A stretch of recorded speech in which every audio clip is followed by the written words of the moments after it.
So the topic of this video is going to be a little ironic considering my current state of appearance, because I'm going to talk about when it's appropriate to give out compliments at work in the era of Me Too. And it's ironic because, listen, I obviously do not deserve a compliment right now. I really need a haircut, so I decided to wear a hat. I have to deal with that whole situation later. I'm barely wearing any makeup. It's not my job to look pretty for you. I'm married. Come on.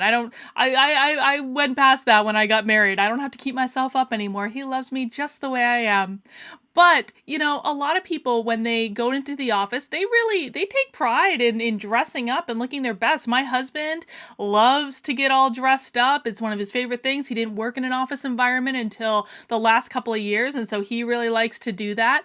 And really, this conversation was sparked with me with a conversation that I had over the weekend with a friend of mine. And he said, Carlin, last week, I was wearing this great new pair of blue pants in the office, and I really thought someone was going to give me a compliment, and no one did. And so I asked a coworker, I was like, well, why aren't you giving me a compliment about my awesome new blue pants? And she replied, well, I can't give you compliments because that's sexual harassment. No, it's not. No, it is not. It is not sexual harassment to give someone a compliment. There is a line, but hopefully in this discussion, we're going to try to find some more clarity around where that line exists, because what we're going to look at is data that tells us that particularly men are very confused about when they can give compliments at work. And listen, I'm not in favor of, crossing that line overtly, but I just don't think it makes sense to create these working environments where we're all so scared of saying, oh, wow, your new haircut looks amazing, or that's a beautiful dress, or any of these things that generally make people feel really good, that make people smile, that brightens their day. There's nothing wrong with these type of compliments, and that's true whether they're coming from men to women, women to men, men to men, women to women. These things are not sexual harassment at their face of it. They're just not. I'm talking about innocent little comments here, and we all just need to relax a little bit. But before we get into that, we're going to look at a couple of articles. I do just want to talk about some evolution that's going to be coming to this channel, because listen, I started this YouTube channel in January. I mean, it's very, very recent, and I really was doing it much more as an experiment. I find it much easier to talk about my opinions about what's going on in different workplace-related issues than I do to write about it. And I thought, well, why don't I just make little videos of what I think and put them up, and if people like them, great, and if they don't, then failed experiment, and I can move on to something else. I never anticipated going viral for something that had nothing to do with the workplace in the course of this, but the message that you all have given me loud and clear in the past couple weeks is that y'all like when I talk about politics. You do. That's what you're responding to. So what's going to be happening, and I'm still figuring out some structure around this, please leave any feedback you have in the comments, is that I am going to be doing basically a combination of things on this channel. Listen, I'm still going to talk about workplace-related issues. A lot of you work in traditional office environments. Hopefully you find it really helpful. That's my first love. That's what I do for a living. But I am also going to be integrating politics stuff into this channel. And sometimes, like what I'm doing today, there might even be an overlap between the two of politics stuff and workplace-related stuff. So if you like what I'm doing, if you like what you see, go ahead, hit subscribe. There's going to be lots of new things coming very, very soon. So you'll get notifications when I post new content. If you like what you see, if you're not interested in the work-related stuff, well, guess what? You don't have to watch it. And if you're not interested in the politics-related stuff, you don't have to watch that either. Just pick and choose about what's going to be most relevant and helpful to you at the time. All right, but let's dig into it. We're doing a little bit of a fusion today just because there's this thing in the news that happens to really exemplify this behavior. Chris Matthews and the confusion about paying women compliments from USA Today. Chris Matthews, veteran host of a long-running MSNBC show Hardball, resigned on Monday after renewed criticism over on-air comments and sexist behavior, including accusations of making inappropriate remarks about women. In a piece for GQ last week, journalist Laura Bassett revealed Matthews flirted with her several times before she appeared on his show. In 2016, while she was in the makeup chair before a segment on sexual assault allegations against Donald Trump, Matthews said, "Why haven't I fallen in love with you yet?" Or "Why haven't I fallen in love with you yet?" Come on, guys. Come on. For real. Bassett said the interaction made her feel uncomfortable on air. In his final segment Monday, Matthews apologized. Matthews was forced to bend the knee, is what he did. Compliments on a woman's appearance that some men, including me, have once incorrectly thought were okay, were never okay. And certainly not today. And for making such comments in the past, I'm sorry. Many of Matthews' viewers took to social media to criticize Bassett and express their dismay with her discomfort, at times outright mocking her. Why, they asked, was it wrong for Matthews to pay Bassett a compliment? So first of all, I just want to stop there. I don't believe Chris Matthews got fired for this. First of all, he obviously didn't just choose to retire. He announced this on a Monday night, randomly out of the blue. He was fired. Come on, let's just be honest. But I don't believe he was fired for this. I believe that this is the scapegoat for other things that the woke Twitterati were upset about. It's obviously not about this. This is not a fireable offense, okay? The reaction underscores the feelings of some in the MeToo era confused that remarks, which were long acceptable, are now viewed as problematic. Many think the movement has gone too far. Listen, again, I do believe there's a line between, overtly sexual compliments, and I'm not even going to say them because I'll probably get in trouble somewhere, but I think we all know what that line is. There's a difference between saying, "Oh my God, you look great today, great dress, great haircut, whatever," and things that are overtly sexual. That when we cross that line, it starts to be inappropriate. But there's nothing wrong with paying someone a compliment. And if the goal of the Me Too era is to eliminate all compliments from the workforce, I understand that's not really the goal. I'm being a little bit facetious, but I just don't understand what type of environment they're trying to create. Why, that is not a psychologically safe working environment when you're constantly worried about what you say and how it's going to be taken. And, could it be taken the wrong way? Am I going to get pulled into HR, all this stuff? It's just absurd. One user wrote, "That's really what it has come to. No longer is anyone able to give a compliment anymore." Another quipped, "I told my coworker I liked her single strap heel today. I'm screwed tomorrow." Can we really just talk about how insane that is for a second? You compliment someone's shoes and you're worried about getting pulled into HR? Listen, I have a hierarchy of employee engagement. It's based on Maslow's hierarchy, but basically it says the things that, you need to take care of the people's basic needs first. And if you don't take care of their basic needs, then you can never expect them to achieve their highest level of performance in the workplace. If someone is constantly afraid of losing their job, constantly afraid of being fired because of stupid nonsense, like giving someone a compliment on their shoes, then they are never going to be able to achieve their highest level of performance. It is absolutely irresponsible, simply from a level of fiscal responsibility, to be promoting these environments where people are constantly on edge. Experts on sexual violence and gender say as much as men seek hard lines and definitive markers on what constitutes inappropriate behavior at work. Context matters. How a person experiences a comment is based on many factors. Is there a personal relationship? Did someone comment on how you look right before you unveiled a big project? So what if they did? Listen, if you were about to unveil a big project, give a big presentation in front of people, wouldn't you want to know that you look your best? I mean, that's just... why would that make you feel bad? I just don't understand. We're going to feel differently if we're in a conference room with other people, if you're in the hallway, or if you're in that person's office and the door is shut. Well, that's very true. Listen, there is definitely a difference between giving a compliment when a door is shut and maybe you're doing some innuendo-y things than if you're in a conference room full of people. That's legit. There are a number of factors within the workplace dynamic that adds layers to what is appropriate and what isn't appropriate. Okay, I can get behind that. Washington Post columnist Kathleen Parker was incensed by Matthews' departure, tweeting that the two flirted unabashedly for 20 years. This is an atrocious end to a noble, happy warrior career. I don't know what a happy warrior career is, but okay. She goes on to say, I will continue to be his friend. Angry column to follow. Well, good for you, Kathleen. Listen, I've never been like the biggest fan of Chris Matthews, but I do think he's kind of getting the short end of the stick on this one. Two people had experiences that were similar, but they experienced them in different ways because of a range of underlying dynamics. It doesn't mean that either is right or wrong or not telling the truth.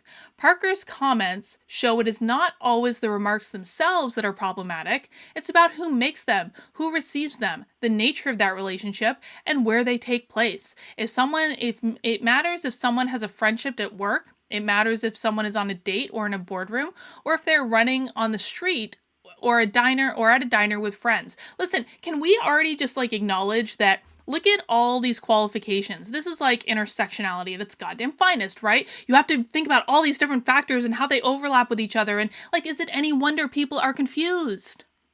Is it any wonder people are confused? No one has time to do the calculus that is required to think about all these different scenarios and what the power dynamics might be and how someone might receive it and are they having a good day, are they having a bad day, and how many different ways could they take this and what if they take it the wrong way, and all this stuff. No one has time for this. People are busy. And what I really hate about some of the people that are really promoting the Me Too stuff is they really don't want to acknowledge that these issues are more complicated and nuanced than what it might appear on the surface. They're like, well, just don't sexually harass women and you'll be fine. Well, we're already seeing here that really it is not clear what is acceptable and what is not acceptable, and something that might be done in a completely innocent way could absolutely be the end to someone's job. That's terrifying, people. That's terrifying. It doesn't help at all to create positive workplace relationships, just crazy town.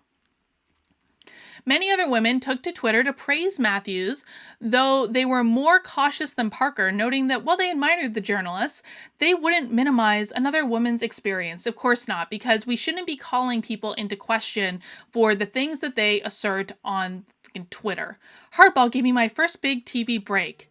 Then he became a mentor and a friend. I cannot and would never speak for other women, but I will always be so grateful to him. Matthews has a history of inappropriate behavior. He was reprimanded in 1999 for making inappropriate jokes and comments about a female employee. I literally graduated from high school in 1999. That was a long time ago. In 2016, he joked about sexual assault before interviewing Hillary Clinton in Iowa, asking staffers, "Where's the Bill Cosby pill I brought with me?" Yeah, that was a little across the line. But listen, that was 4 years ago, 3 or 4 years ago. When do we say these things happened a while ago? You shouldn't have done it, but you did. But, don't do it again. We're going to let it go. We can't go back. We can't change the past. But just don't do this crap again, man. When do you get that? What is the statute of limitations on making an off-color remark? Bassett named Matthews after the host had an on-air exchange with Democratic presidential candidate Elizabeth Warren about allegations of sexism against fellow candidate Mike Bloomberg. Matthews took heat from many progressives for challenging Warren on why she believed blah, blah, blah. So I'm not going to keep going with this story. I just wanted to give you context for this issue. And really what I want to do is look at this story about half of men saying they don't know when it's acceptable to give a compliment to a coworker, because this is really what we're trying to put some lines around. We're trying to provide more clarity around when you can give a compliment and when you can't. Despite growing conversations, and this is on CNBC, by the way, despite growing conversation around workplace harassment thanks to the Me Too movement and high-profile cases, blah, blah, blah, instead, U.S. workers acknowledge that workplace harassment happens but remain alarmingly ambivalent about it. According to a new study of 1,200 U.S. employees age 18 and over, more than half, 51%, of those surveyed said they know a woman who has been sexually harassed at work. Okay. We're going to skip down a little bit. Confusion may be to blame. While most workers know what clearly crosses the line of inappropriate work behavior and comments. No, they don't. So is it, well, okay, such as groping or requests for sexual favors. Yes, I think we can all agree that groping someone or requesting sexual favors crosses the line, okay? Acts like commenting on someone's appearance or outfit tend to fall into a gray area that workers are unsure how to navigate. Almost half, 46% of men, told Randstad that they no longer know what compliments are okay to give a coworker because they fear the remark could be potentially misinterpreted as sexual harassment. The same percentage of men also admitted that they hold negative views of feminism and the Me Too movement.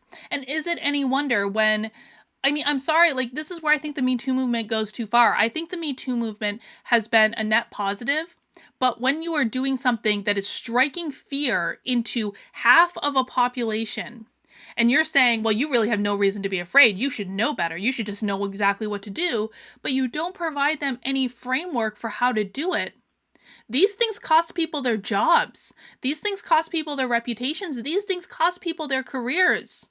We need to do better. Saying you should know is not good enough. One of the reasons why we see this is that some men feel they're being villainized. I agree with that. They think all men are being painted as workplace harassers. They worry that any comment they make can be taken out of context, and then their career will be ruined for this one statement. But if they are advocating and supporting women and being a good ally, I don't even know what that word means anymore, honestly. And being a good ally, they wouldn't need to worry about these movements. And this is exactly the point. That's not true. That is provably not true, okay? People do need to worry about these things because if you make one wrong move sometimes, or you catch someone on a bad day, career over, job over, fired, terminated, presumption of guilt before any investigation. That's what it's like with these things in the workplace. This is real, folks. People need to start acknowledging that the problem is not this simple.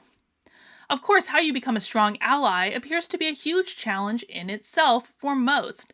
More than half of employees surveyed said they were unsure what they could personally do to improve gender equality at their workplace, and 51% said their companies aren't doing enough to address the issue. I'll tell you what you can do. Relax. Relax. If someone is not propositioning you, if someone is not physically touching you, if someone is not trying to intimidate you behind closed doors, if they're just giving you a compliment on your shoes, relax. Say thank you. Accept it. Be proud. Smile. That's what you can do. Younger workers are the most uncomfortable. Of course they are, because they just came out of college and they've learned that all men are bad. Nearly a quarter of all employees said that they felt more uncomfortable interacting with colleagues of the opposite sex over the past year. But that figure jumped to 32% of 25 to 34-year-old workers. Younger staff are also more likely to find it difficult to work under and take direction from a boss of the opposite sex. Almost 40% said that this was compared to only 22% almost 40% said this compared to only 22% of all workers. Okay, so 40% said they found it difficult to take direction from a boss of the opposite sex. That's just, we need to be able to work with people of different genders, folks. Come on, relax. While we may expect younger employees who've grown up with increased exposure to both male and female leaders to be more at ease with a superior of the opposite gender, Jenkins says maturity and inclusivity may be behind. Isn't this interesting? Maturity and inclusivity may be behind the unease. Young workers haven't had a lot of career development or experience yet, and they may also be in the minority age group in their office, causing them to feel ill at ease or like they can't be their true self. This is actually not true. This is patently untrue. There is data to show that there are people who feel uneasy and that they can't be their. Actually, this is interesting. I did another video about this. It was a loneliness report from Cigna that came out a couple weeks ago. And essentially what they found is that the people who feel that they cannot bring their authentic selves at work, you know what? Mostly men. Men are much more likely to feel as though they cannot bring their true authentic selves to work. I wonder why that is. It could also be due to the fact that younger workers are most likely to be the target of and recognize unwanted sexual or romantic attention at work. More than a third of 18 to 34-year-old employees said they'd experienced this, compared to 29% of women and 20% of men overall. All right. Minority workers also experience greater harassment. Okay, I'm not going to go through that. Listen, I just think that this article isn't providing us with a ton of clarity, and I think that's unfortunate. I really do. I was hoping for more clarity. You guys know I don't really read through all of these things before I do videos on them, because I really like being surprised by what I discover. I think it's more fun for me that way. But I guess my biggest message and takeaway in this is that if you are feeling confused about where the line is, you're not alone. You're not alone. But I would encourage you, do not stop giving out compliments that you mean, that are genuine compliments from the heart. Don't give in to this craziness. Don't give in to this insanity. If you want to tell someone that they look nice today, tell them it. Most of the time, what you're going to get is a smile, and they're going to have a little gleam in their eye and say, "Oh, thank you, I really appreciate it." And that's the way it should be. Listen, we have to be contributing to creating work environments that are reflective of the environment we want to experience. If you want to experience an environment where it's okay to give out compliments and make people feel good and really express genuine appreciation, then you have to act in a way that supports that. And for HR offices, I mean, come on, if someone comes complaining to you that a male coworker gave them a compliment, make sure you're challenging them. Make sure you're saying, make sure you're really understanding the full experience. Was it that he cornered them in an office behind a closed door and was making obvious overt sexual advances? Or was it that they were in the kitchen and he was like, "Oh, nice dress. You look great"? There's a difference between those two things. Telling someone they're wearing a nice outfit is not sexual harassment. That is my position, and I'm sticking to it.